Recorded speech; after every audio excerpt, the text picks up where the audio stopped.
I just wanted to give some extra tips on how to do the scanning section just in case. So first of all, I'd highly recommend exporting either a video of your digital animation or PNG files of your animation. That way you can see the original positioning of all your frames. I'm using a video in this case, and as you can see, I put it into my editing timeline. And like I said, PNGs will have the same effect. You're just going to have to mess with the timing a little bit if you use PNGs. Since I used a green background, I can just put my scans into my movie project one by one, and then add a green screen effect, and then lastly, just reposition my frame. Sometimes if you use a green screen, you may have to alter the color balance of your cells, so if you don't want to do that, I'd recommend using the second method that I have in this video. And as you can see, I'm moving the position of the cell to match that of the video. And that's it. I'm sure there's a more efficient way to do this, but I have no idea how to. And now just do this process for the rest of the frames and you should be good. Now, if you don't have a green screen or an editing software with the green screen support, I have an alternative method. You could always just crop out the backgrounds from each screenshot of your cell. And then once you've done that, you can just add it to your project, reposition, and there you go. You may lose some of the detail, like the cell's drop shadow, if you do this method, but I mean, I think it looks fine. And also, if you use this cropping method, you don't actually have to use a green background. You can use anything. So for example, a white background instead of green would actually work well for my animation because I used a black outline. And then once you've finished putting in all your frames, you can just reposition the entire animation to fit your background. So yeah, that's it. I hope this clears up any confusion if you had any. And this is going to be a quick little animation tutorial. It's completely off the cuff. It's going to be kind of scuffed. I am not an animation teacher, so I don't know how to teach animation. I'm not a professional animator, so I don't know how to animate professionally, but this is just the way that I do it. So we have my second cell animation right here in digital form. And I just want to show how I animated this. Okay, so in my opinion, one of the most important things about animation is the storyboard. Before I knew anything about animation, I didn't understand the importance of storyboard. I'm like, why don't I just, draw, an image, and then I go to the next frame, I draw a second image, and then I go to the third frame, I draw another image, and I go to the fourth frame, and I keep doing this process where I just keep drawing images frame after frame after frame. But in my opinion, that doesn't really work.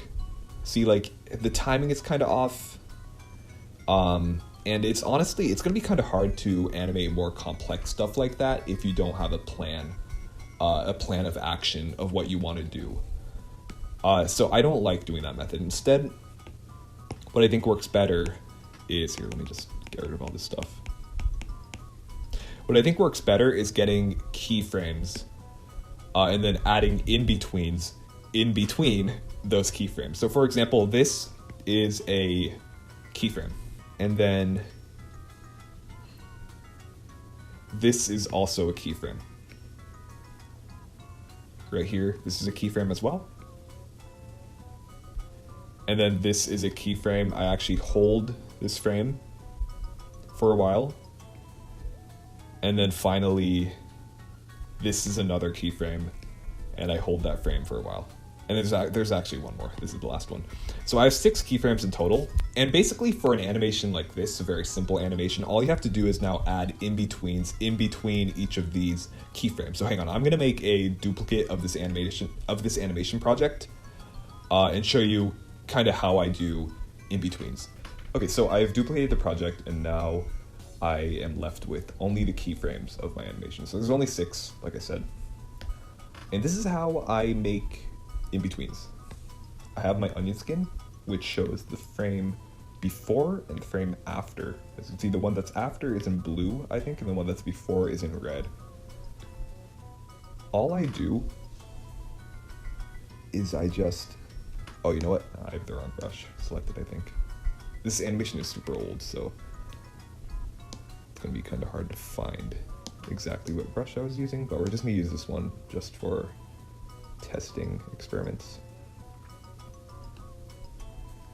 What I'm trying to do is I'm trying to kind of create a frame that fits well in between both of the frames that I've already drawn.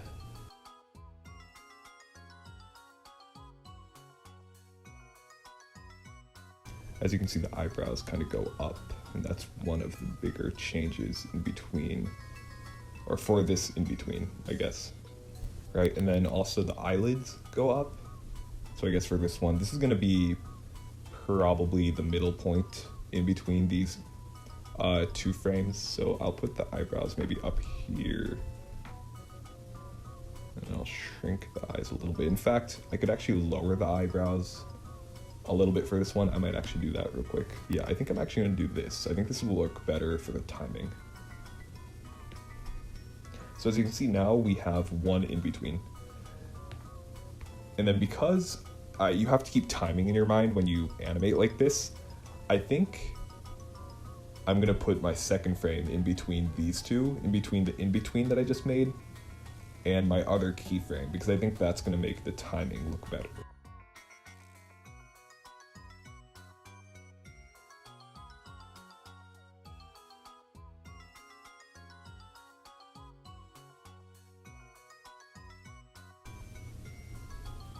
There you go. So now let's just look how that looks. So as you can see, it's kind of hard to see because it's only 4 frames here. Let me just get rid of these. As you can see, like, you know, it doesn't look that bad. But his eyebrows go up, the pupils get smaller. And yeah, this is just a quick and simple way on how to make animations. You know, you make keyframes like it's like a comic, and then you add in-betweens in between the keyframes. And that's just the way I usually animate. Actually, looks like I forgot these things on a couple of the frames. Yeah, that's a little bit better. And also, maybe you can lower this, the frame rate to watch your animation a little bit better. But yeah, that was a more simplistic animation. You know, the posing is pretty similar to each keyframe. What if you want to do something like this? You have this frame, and you have this frame. These are completely different, basically, in every single way. The face is facing forward now, in comparison to this more 3/4 angle of the one before. So again, basically just the method that I do is I try to create this perfect middle frame, right? One that kind of connects both of these keyframes.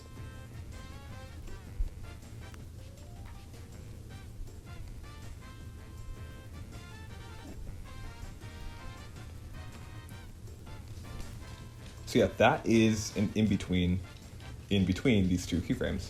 And then if you want, we can add more, we can keep, and then if you want, we can keep adding more to make the timing look better. Right, one in between this one maybe, and then maybe even another one if you want to be more smooth. And I think in my actual animation, here we'll look at it again, you can see you have this subtle change from the first keyframe, right? Like the mouth kind of moves a little bit from its original position. Then it immediately cuts to a keyframe that I kind of just drew a minute ago. And then you have another more subtle one that goes into the second keyframe, right? So there's just 3 in-betweens in between these two. It's a subtle one, a bigger change, and then again another more subtle one. Goes to the keyframe again. And then again, you can kind of see my process again. Here we have subtle to keyframe, got this kind of big jump, and then it goes from a subtle one back to the keyframe. Keyframe, subtle jump. Or more like keyframe, subtle, jump, subtle, keyframe, right? Actually, this one's a little bit more subtle. It's goes down, you kind of get this jump to make the timing look a little more natural, right? Like in between this one and this one. It's a bit of a big jump, but I feel like when you play it out, the timing looks really smooth. If you were to make his mouth go down basically at the same rate, like this, every single time, it almost looks kind of robotic. Just look at this, right? See, look on the right side, it's robotic in comparison to on the left side. it's more smooth.